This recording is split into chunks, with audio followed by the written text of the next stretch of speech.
شروع اللہ کے نام سے جو بڑا مہربان نہایت رحم کرنے والا ہے۔ یہ الفاظ حضرت حکیم الامت مولانا اشرف علی تھانوی رحمت اللہ علیہ کے ہیں، جو برصغیر کے ایک جلیل القدر عالم دین، فقی اور صوفی بزرگ تھے۔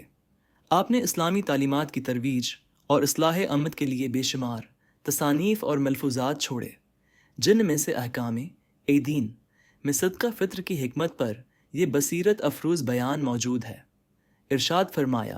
کہ عید الفطر میں صدقہ فطر اس واسطے مقرر کیا گیا ہے کہ صدقہ فطر روزہ داروں کے لیے طہارت اور ان کے روزوں کی تکمیل کا ذریعہ ہے، یعنی روزوں میں جو کوتاہیاں ہو گئی ہوں ان کی تلافی صدقہ فطر سے ہو جاتی ہے۔ جس طرح کی نماز میں فرائض کی تکمیل کے لیے سنتیں مقرر کی گئی ہیں، ایسے ہی یہ صدقہ مقرر ہے۔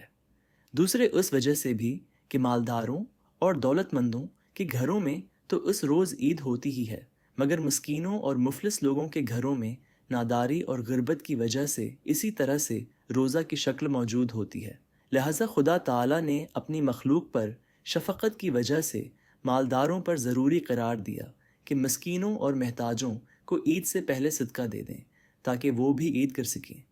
یہاں تک کہ عید